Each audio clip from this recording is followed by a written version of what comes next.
il y a de l'herbe qui a poussé autour des fraisiers. Eh bien, j'en profite pour l'enlever et je le mets en paillage. Comme ça, ça nourrit également le sol. Rien ne se perd. Ces fraisiers sont issus de boutures que j'avais fait des plantes mères afin d'avoir plus de plants de fraises. Les boutures sont très faciles à réaliser. Il suffit quand le plant fait des stolons, c'est-à-dire une grande tige avec un bébé fraisier au bout, eh bien, il suffit de le prélever et puis de le mettre dans un godet. Enfin, moi, c'est comme ça que je fais. Je le mets dans un godet et j'attends qu'il se développe un peu, qu'il fasse ses racines. Et ensuite, je les repique à un autre endroit du jardin et ça me fait un autre plant de fraises. Alors chez moi, j'ai remarqué que mes fraises poussaient mieux à mi-ombre. À l'ombre complète, ça donne rien du tout. Et au soleil, ça grille. Donc moi je les mets sous couvert d'autres végétaux, donc au pied d'un arbre, au pied des arbustes, de façon à ce que pendant la période où il fait très chaud, pendant l'après-midi par exemple, pendant les grosses chaleurs, eh bien elles reçoivent de l'ombre, ce qui permet que la terre reste fraîche, car les fraises aiment bien quand même avoir les pieds au frais.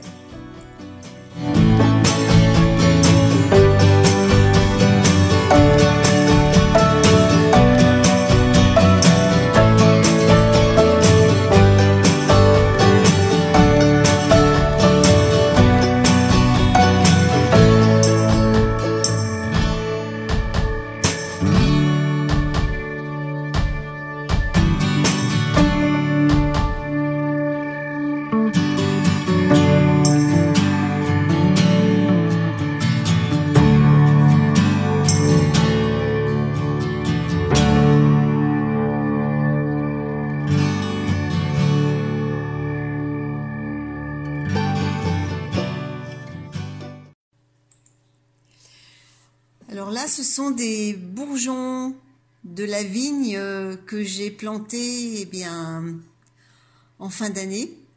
Ça fait plaisir à voir.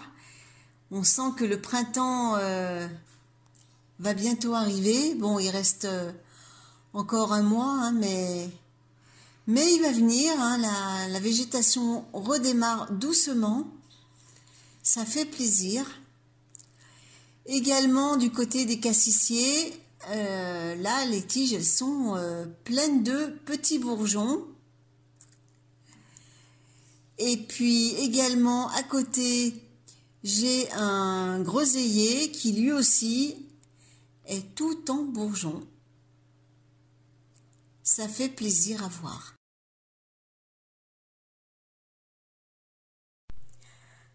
Alors courant janvier, j'avais repiqué avec vous des choux qui étaient dans des petits godets et qui commençaient à être un peu à l'étroit. Ils sont bien partis, on voit déjà des nouvelles pousses arriver. J'attends qu'ils soient bien développés pour les replanter en pleine terre. Et donc cette année, je vais les mettre sous voile anti-insectes car j'ai bien l'intention de mener à bien cette culture qui jusqu'à présent me causait des petits soucis. Et là, ce sont mes premiers semis de salade que j'avais fait. Je crois que c'était le même jour que j'avais repiqué les choux. Donc c'était de la grenobloise, je crois, et puis de la salade à couper. Eh bien, regardez, elle a bien levé, donc je vais attendre encore un petit peu. Et quand elles auront fait leurs vraies feuilles, à ce moment-là, je les repiquerai en godets individuels. Alors là, c'est la salade à couper. Bon, elle est un peu plus en retard que l'autre, mais c'est pas grave, elle est sortie, donc il n'y a plus qu'à attendre.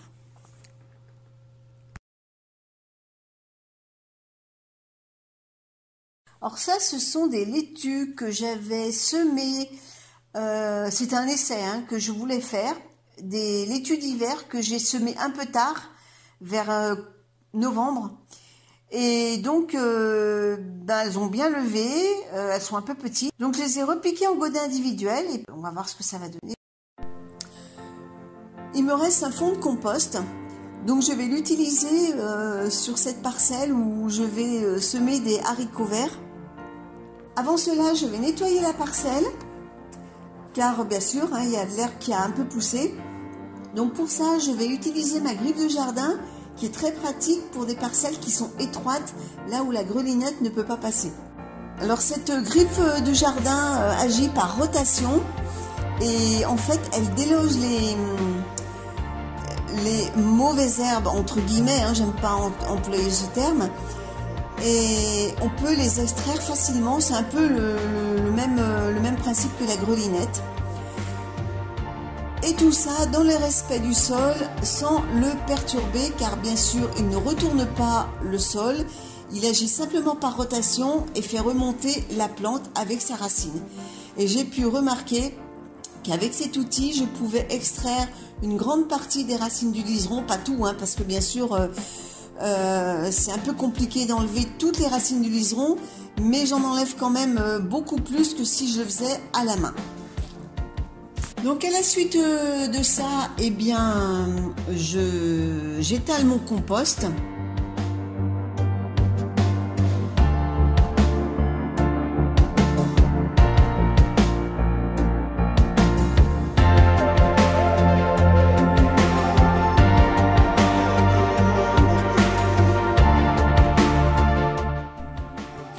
Et ensuite, je recouvre légèrement de paille. Pour protéger mon sol, parce que je ne vais pas l'utiliser tout de suite. Alors je dis bien légèrement de paille parce que cette année, au printemps, je vais enlever donc la paille pour éviter que les limaces viennent s'y loger et puis viennent manger mes jeunes plants. Ensuite, la paille, bien sûr, je la remettrai avant les grosses chaleurs. Mais au début du printemps, je vais l'enlever parce que l'année dernière, ça a été vraiment catastrophique.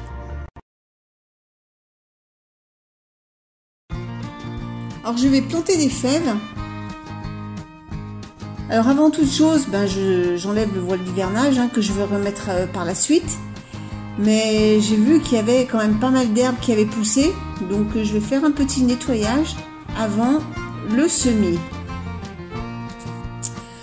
Alors vous pouvez voir là, en gros plan, ce sont encore des navets qui sont dans cette parcelle que j'ai encore pas récoltées. Donc les fèves, je vais les mettre juste à côté. Je commence à enlever le plus gros à la main. Et ensuite, je passerai la griffe, pas la griffe rotative, mais l'autre, la griffe à 3 dents. Pour déraciner tout ça, alors je vous explique pas, le terrain il est hyper argileux, hyper collant. Il faut dire aussi qu'on a eu quand même pas mal de pluie là, hier il a plu toute la journée.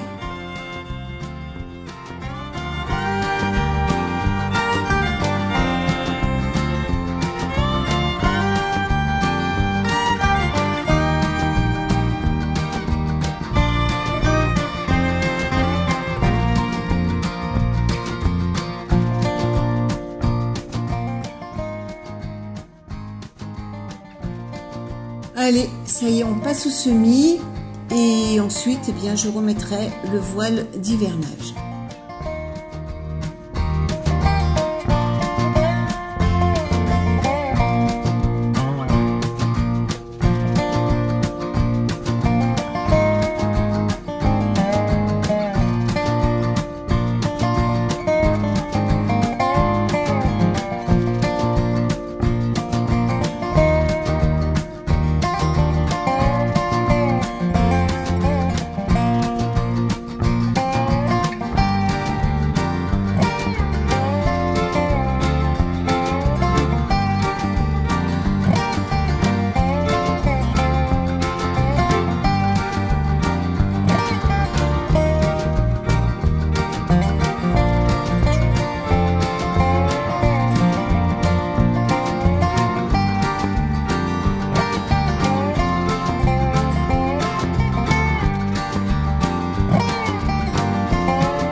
petit potager qui se trouve à l'ouest de la maison.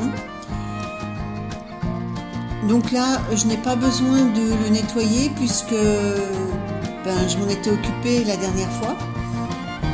Donc j'ai juste à semer mes graines et puis c'est tout.